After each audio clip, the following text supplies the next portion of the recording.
this has been controversial, it's been divisive. So my goal is to try to bring the community together, and I hope this bill compromise is step one to doing that.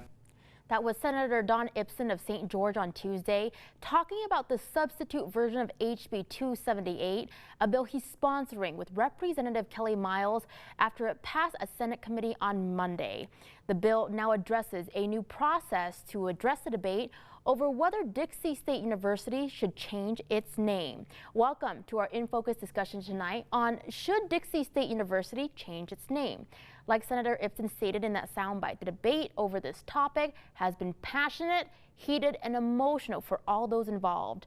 The journey of HB 278 through the 2021 legislative session has been difficult and rocky.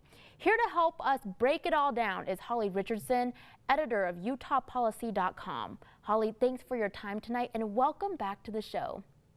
It's my pleasure. Thanks for having me, Rosie. Holly, for those that don't understand, why does a bill have to be passed in order for Dixie State University to be able to change its name? That's a really easy question to answer, and it's because the Utah legislature has the purse strings, if you will, for state universities. So to have a name change go through, it has to go through the legislature. Now, the debate over DSU's name change has been contentious and volatile during this legislative session. Why do you think that is, and did this surprise you at all? So I'm a little bit surprised at how much opposition there is to changing the name. I think that this bill has had probably more hours of committee time and floor time than pretty much any other bill this session. There might be one or two that are close, but I listened to all of those hours of discussion, and people are really passionate on both sides. People are getting hate mail on both sides. People are getting called names on both sides, and A, that's not productive, but B, there's a really large contingent of people who want the name to stay the same, and there's a large contingent of people who want it to change. Now, the House passed the original version of the bill early in the session, but it stalled in the Senate. Last week, Senate leaders would not even commit to even hearing the bill. Senate leadership eventually reversed course a day later and announced that they would take up the controversial measure. What do you make of this whole situation? Was there any possible political play in this? Well, yeah, as a former legislator, I can tell you that there was political play. Part of it was there was not enough support, frankly, in the Senate for the bill to pass. And so one of the things that was going on behind the scenes were discussions with Senator Ibsen, Shirley, and others as well. And I'm not privy to those discussions, but I can tell you, having been up there, that those are the types of things that do happen, is you have these discussions about what would it take for this bill to be able to move forward. And I think the testimony on the floor, when they passed the Senate amendments, they testified, in fact, that this was not the bill that they had hoped for, but they did need it to move forward and wanted it to move forward, and that's what happened. Going off of that answer, let's talk about the revised version of House Bill 278 now. What's the difference between the original version and the revised version, and how is the legislature responding to it now with these changes? So the original version said that the name would not include the word Dixie. The revised version does not make that explicit, so there's a possibility, although it does seem unlikely.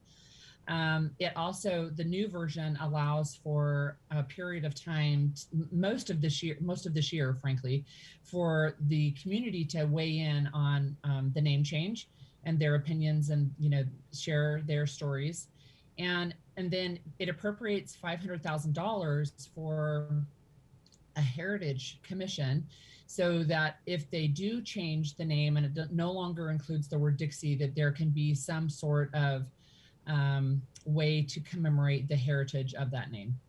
Now, what's the latest on this bill? I feel like there's a new update, right? Several times a week. What will happen next with this bill? So it's my understanding that it has passed. So it passed the Senate, it came back over, it passed in the House, and it should be going to the governor's desk.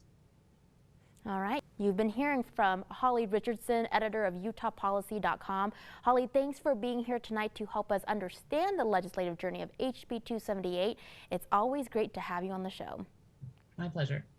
Up next in our In Focus discussion, we look at the opposing arguments to changing Dixie State University's name, why opponents say the name represents history, heritage, pride, and legacy.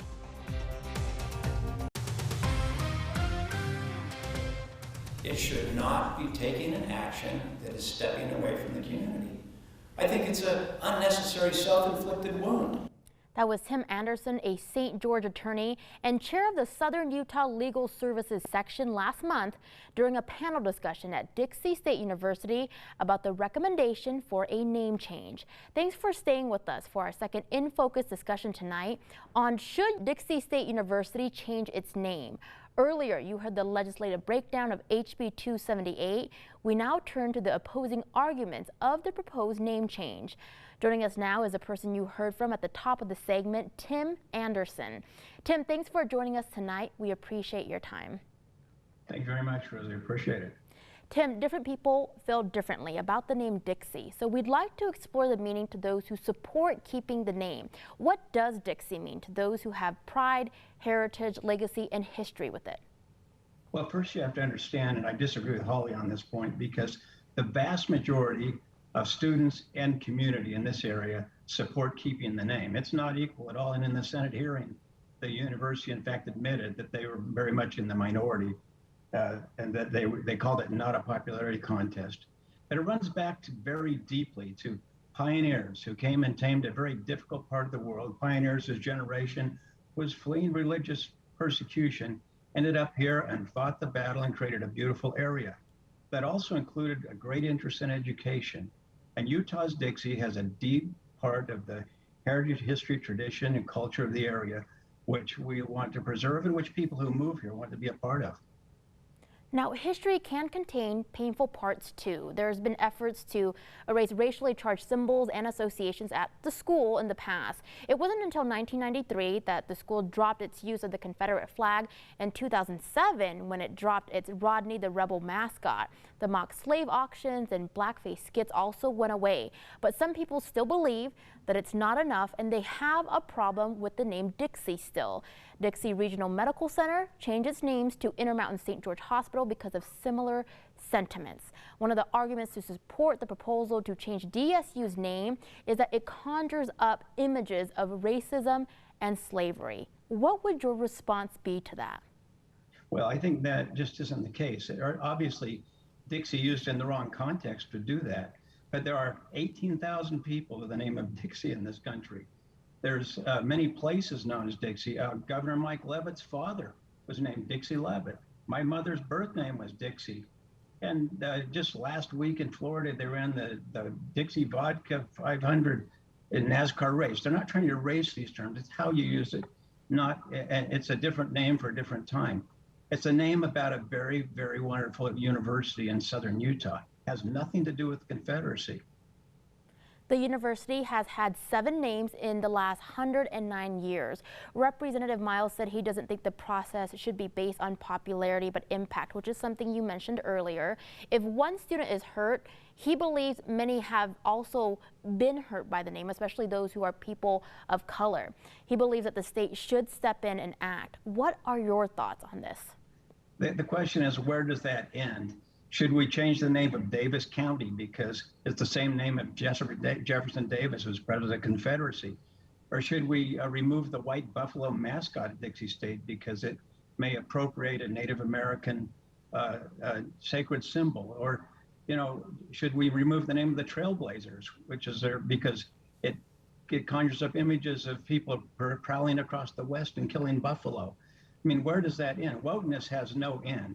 But in this regard, it could lead to a very generic term, which almost has no meaning in order to satisfy the concern. They may be concerned about some, but they forget about the vast majority for whom this is a very serious concern if they try to erase the name. We expect the name Dixie to remain, and that this public process, as it continues, will result, if they say it's going to be a robust public process, that the name will remain. Some recently graduated students said that they were facing issues with getting jobs out of state because of the word Dixie in their alma mater's name. If we keep the name Dixie in the university's name, how do we remedy this situation for future students who may face similar problems in the future? Well, because it's not really a problem. This is conjured up. I can tell you why. In their own brochure, they say that 95% of all graduates at Dixie State have jobs within 6 months, or are in the military or in graduate school. Well, if that's true, then why would these students who matriculated this school have come to the school if they thought they would not get jobs? We just don't think it's true. Getting a job is a very competitive thing based on experience and many other things. And so I think some are blaming the name for shortfalls that they may have in their accomplishment, but we don't see it. Somebody's been invading their minds with this concept. And even if it were true, you think a university would actually go out and broadcast this? We think it has to do with an effort to change the name, but it hasn't really, the issue of jobs is not relevant. It's not really true. Tim, do you feel like there's been enough community input during this process? And how do you feel about the new version of the bill which allows for more community input? We're willing to give the new bill a chance. We're hopeful, but we have our doubts because we're not sure the university has gone to much effort in the past. They say they're going to go to a robust process of public input. We hope they do, but that means they need to talk to people that they don't necessarily want to talk to, so they can really get the true community student input. Now, history matters. We shouldn't run from it, but we should work to understand it. If it is decided that the name Dixie will be retired, the revised version of this bill requires and would fund a heritage committee that would work to, quote, preserve the heritage, culture, and history of the region and institution. Would this be satisfactory for you if it came down to it? We'll have to look at that at the time and how that plays out. There's a lot to happen before we get there, and we don't expect it to get there because you expect the name to be kept. Tim, final words. Anything else that you'd like to include that we haven't addressed yet in this conversation? I just think understanding Utah's Dixie, its deep heritage, you don't go to Indiana to change the name Hoosiers, and university leadership, that very small group, should not come to Utah's Dixie to change the name Dixie.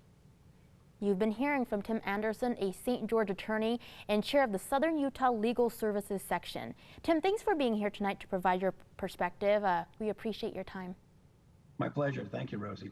Coming up, you've heard the opposition's arguments. Now it's time to hear the supporting side for changing Dixie State University's name. Hear about the impact the name's had on their alumni and recruitment efforts.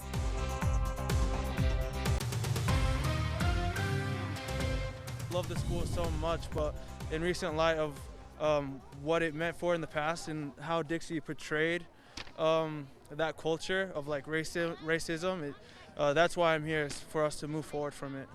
That was Sam Tupola, a junior at Dixie State University, speaking to ABC4 News last Wednesday while participating in a student rally at the Utah State Capitol, urging lawmakers to pass HB 278.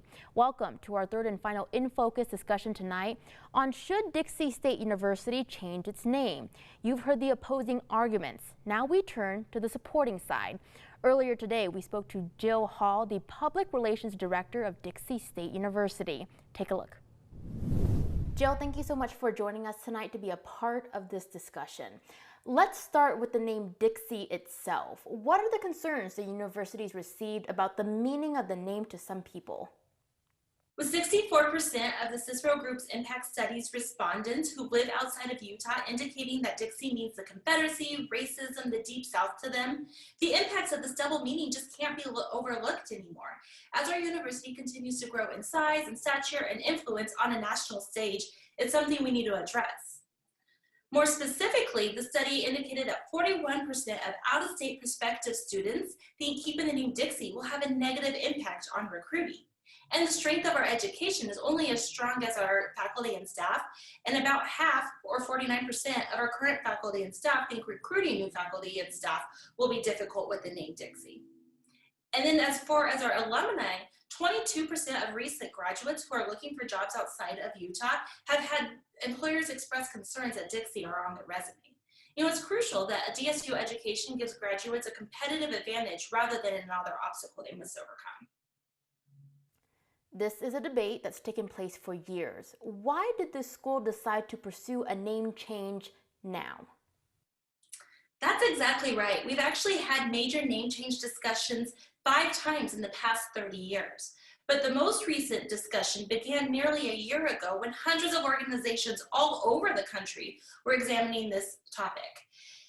As an institution of higher education, it's our responsibility to participate in these national discussions and debate them. If we're not going to do these on college campuses, where are we going to do that? What kind of input has the university been receiving when it comes to students who have graduated and are looking for jobs? So it's devastating to hear students are having to spend valuable minutes explaining the institution's name rather than sharing their own accomplishments and merits, during rapid fire high stake grad school programs, or when they apply to new jobs that they're being told that they don't fit into the company culture because of the name of the institution on their resume. And unfortunately, it doesn't stop during the job seeking process. We even had one alumna be told by a client that the name on his diploma made him uncomfortable. The House passed the bill early in the session, but it stalled in the Senate. Last week, Senate leaders would not even commit to even hearing the bill. What were your thoughts at that time? When legislation stalled, it really gave our students and others an opportunity to take the initiative for their voices to be heard. It was so neat to see our students organize a rally. They even woke up in the wee morning hours. They traveled to Salt Lake City and they stood in the snow and cold to participate in the legislative process and advocate for the change they wanted. That was an awesome experience for them to have as active learning, active life. It doesn't get any better than that, and they'll never forget it. And then for their voices to be heard and for the Senate to take the bill to the floor was so incredible to see. As an institution, we're so appreciative to all of our state legislators and the numerous individuals who have dedicated countless hours to the name change legislation. We know it's a deeply sensitive issue that struck close to home for so many. And that's such a good indication that this university means so much to so many people all across the state. Senate leadership eventually reversed course a day later and announced that they would take up the controversial measure. Since then, there's been a revised measure of HB 278. It essentially requires the university to start the process for renaming all over again, going back to square one to form a committee to study the issue and collect more community input. It also no longer stops the final name from still including the word Dixie. How does the university feel about these revisions? Is it a good compromise since there is now more lawmaker support for it? Ever since the name change discussion arose again this summer, our efforts have been concentrated on gaining legislative approval, and we haven't even started the name selection process. But we're actually really eager to collect additional data from our students, alumni, employees, community members, industry leaders, and institutional partners to find the best name for our institution. We are confident that with the community's help, we can come up with a new name that enables the institution to compete and be recognized nationally while reflecting the university's mission and significance it has on the whole region and state. This has been an issue for debate for years now. No matter what happens in this next year with Dixie State's name, do you think that a name change is inevitable? If Dixie weren't to be removed from the institutional name now, it eventually would be. And there's no reason to kick the can down the road and prolong the community debates. So now is the time to be trailblazers and pave the way for future generations of students. Let's come together as a community and find a name that honors our past, articulates our vision, and elevates the lives of each and every trailblazer. All right, Jill, final words. Anything else that you'd like to include that we haven't addressed in this conversation? Yeah. As Dixie State works toward becoming the only open, inclusive, comprehensive polytechnic university in the whole United States, it's important that our name is inclusive to all residents across the entire nation. We want all students to feel welcome to take advantage of the engaged learning opportunities that are hallmark of a polytechnic education. Jill, thank you so much for being a part of our discussion tonight. We appreciate your time. Thank you. So glad to have the opportunity.